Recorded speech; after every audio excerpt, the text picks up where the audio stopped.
This video is brought to you by Sony. Learn what happens when artists meet engineers. What's up, everybody? I'm Greg Miller, and this is the Tech Tower. Scott Lowe. Hi, Greg. Hey, Scott.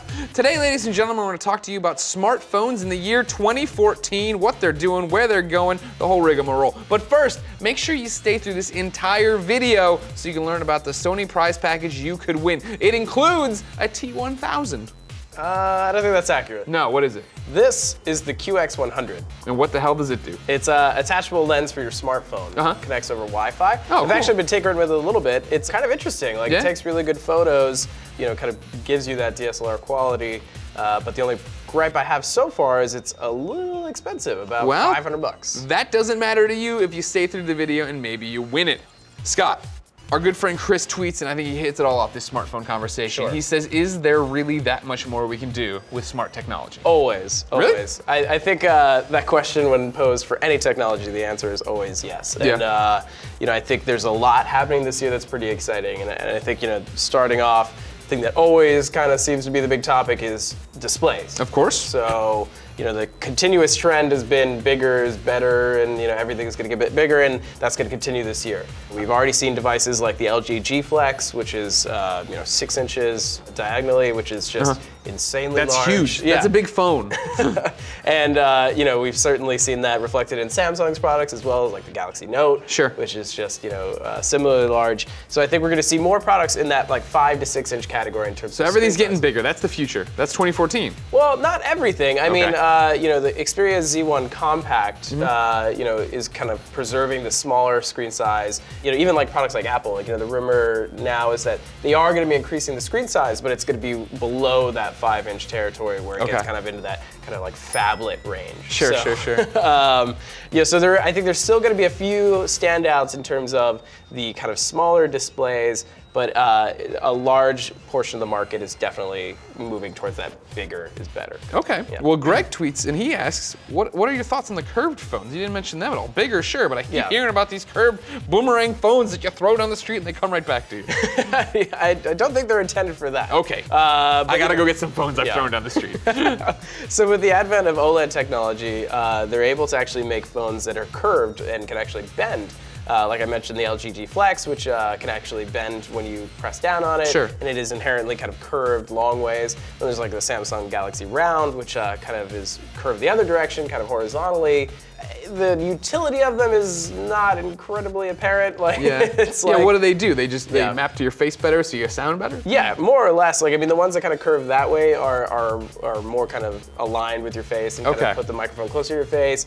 You know, the rounded in the other direction, like the Galaxy Round, the way they kind of showed it off, if you tap it, it'll actually kind of show, your screen will light up and it'll show you your notifications, like when it rocks back and forth.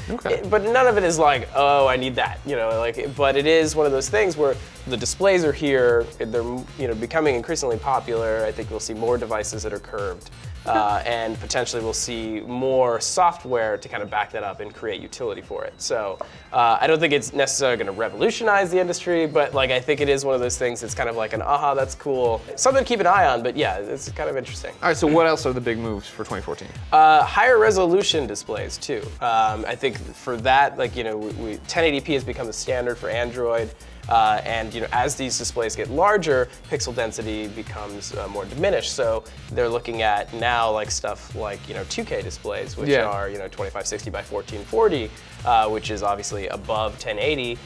So, you know, crisper, more detailed displays for better entertainment viewing, for better, you know, kind of web browsing, that sort of thing. So I think we're going to see more of that as well. Well, now you mentioned Android there. Our good friend George tweets, how will Apple address resolution/fragmentation issues for developers if they're creating larger screens? Yeah, so I mean, the one thing about displays in terms of increasing the size and resolution is, so long as the pixel or the aspect ratio is maintained, you know, scaling apps should be fairly simple. Right. So far, Apple's been pretty aggressive about maintaining, at least in the phone line, a pretty rigid, you know, size, you know, from the, you know, 5 on. So God have mercy on anyone who gets in the way of me and Flappy Birds. If I lose my Flappy Bird save, all the progress I've made, all 2 points. Yeah, I'm getting better. Yeah. Almost made 3. I hit 4. Yeah? Pretty excited about All right, that. good. Yeah. Yeah, so I think Apple, you know, I think the fragmentation is less of an issue so long as they preserve the aspect ratio, which I'm sure they will. So. Okay. Yeah. The next thing I hear about all the time is biometric security. Yeah. I don't know what that means. Are they putting safe locks on phones? Yeah, so it's anything that leverages unique identifiers about you, whether it be your fingerprint, your face, or your eyes. Okay.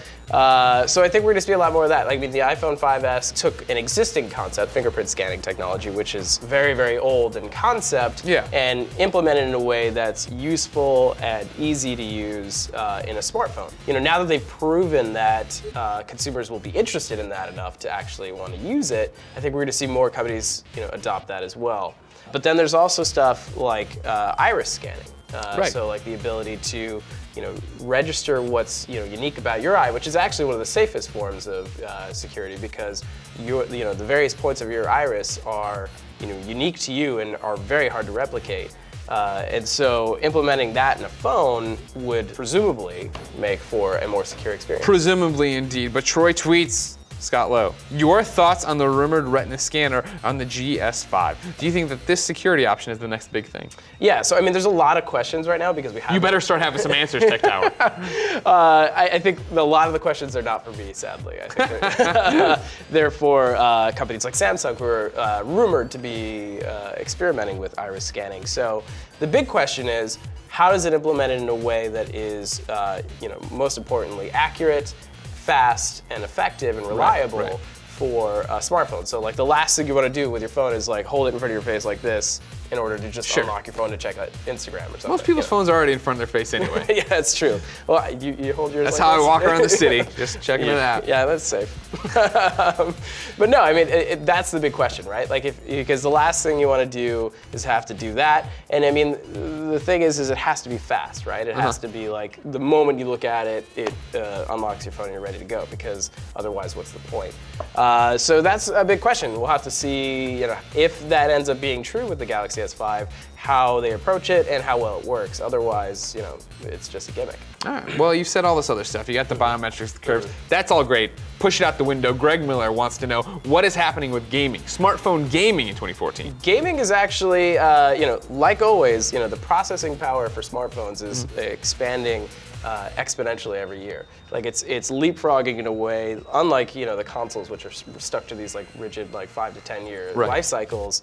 Smartphones get better and more powerful in terms of gaming every year. So this year in particular, at CES, NVIDIA introduced the Tegra K1, which is their next evolution of the Tegra series, which is you know, kind of regarded as one of the most powerful mobile processors in the market in terms of gaming and graphics capacity. And they showed off some really interesting demos. They showed off like Unreal 4 running on a tablet, which is, you know, pretty exciting. Yeah, that's really exciting. And I mean, just in terms of raw horsepower, they're, you know, calling it, you know, kind of parity with the last gen consoles. A PS3 phone in my pocket, an Xbox 360. I can play the Call of Duties on it. But no, I mean, of course you got to contextualize these things. Like, they showed off these really exciting graphics demos. You're like, oh my God, this is so amazing. But realistically, to create a full game, a lot of that's going to be scaled back, and it's not going to look quite as amazing. But the fact is it's getting there. Like, you know, it's moving closer to this idea that you could have a really powerful gaming machine in your pocket, and then when you pair that with the advent of, you know, Bluetooth controllers and the like made for iPhone program, where it's like there are controllers and docks and cases that actually allow you to move past the limitations of touchscreen gaming, it gets pretty exciting because, you know, you've got a device that is presumably faster and more powerful than the Vita or the 3DS, and you have like a market of games that is, you know, exponentially larger. You've got thousands and thousands of games to choose from. And then if you look at stuff like PlayStation Now, you know, and how they're bringing that to, you know, PS3 games to smartphones and tablets sometime this year or perhaps early next, you know, it's pretty exciting in terms of what the gaming potential for phones is. So final question, 2014, a great year or the greatest year for smartphone gaming? I think it's going to be a great year. I think obviously content is a big deal. But you know, gaming is a huge facet, but I think what people use most though is the Instagrams and, and then the photos. Right. So, I mean, I know you like to take a lot of photos. I take a lot of photos. If I'm on Instagram and I want to see how many chicken wings are on that plate, I want it to look as good as possible. Yeah. So That's actually one of the biggest things for 2014 in terms of mobile tech. You got cameras. Cameras. It's kind of like an arms race right now in terms of total megapixel count. So last year, Nokia introduced the Lumia 1020, which has 41 megapixel camera. That's a lot. Last month, Sony introduced the 20.7 megapixel Xperia Z1S. So I think, more and more you're looking at devices that are rivaling, small point and shoot cameras in terms of, the total pixel count of the images, but also the quality of them. I think, this year we're going to see, the continued push towards faster, more responsive, better composed photo technology in terms of being able to capture light and stuff not looking blown out or like kind of soft and undetailed. I think that is going to continue to be a big thing. But then when you look at other kind of things that are on the horizon, like the HTC One 2, the successor to the HTC One last year, there's rumors now this week that they're going to introduce dual cameras, so that it actually has two cameras, two cameras on the back, and that's not unheard of. We've seen stuff like these 3D phones that actually take 3D photos. I was going to say, so they're using the two lenses on this one for 3D? Yeah, or what's this for? So the application isn't clear, but there is speculation that it'll allow you to do interesting things in post. So like if you take a photo and I want to focus on you. Who wouldn't? I know, obviously. But it captures the wall instead. Like the second lens would capture another image that would allow you to refocus the image even after you've taken it, which is kind of an interesting concept. We've seen stuff like the Lytro, which was not a camera phone rather, but like a separate little camera. So stuff like that I think is really exciting when you look at the realm of something that's in your pocket that you carry around with you all the time. Like I personally love to take photos with the phone, so like all of that is very exciting. All right. Well, Scott, as always, thank you for your time. Of course. Ladies and gentlemen, thank you for watching. Let us know in the comments what you think the future is for smartphones. Then make sure you stay through the entirety of this video for your chance at that Sony prize package. Until next time, keep on pointing and shooting. Hey everyone, if you watch IGN videos, you know that we like to give away cool stuff all the time. But from January 24th to February 21st, we're going all out with one of our biggest contests ever.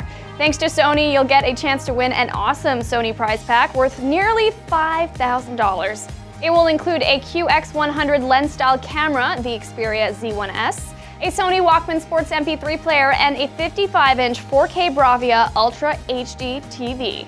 Yep, told you it was awesome. Okay, so how do you enter, you ask? Well, there are actually a number of different ways during the contest period. Keep this wiki page handy for the full details. You'll be able to enter via Twitter, Facebook, and by leaving comments on specific IGN articles and videos like this one. Just don't forget to add the hashtag BeMoved. The overall theme of the contest is artistry meets technology. What does that mean? We want you to tell us. We're looking for big ideas, ideas no one has ever thought about. Innovative, creative, artistic, technological.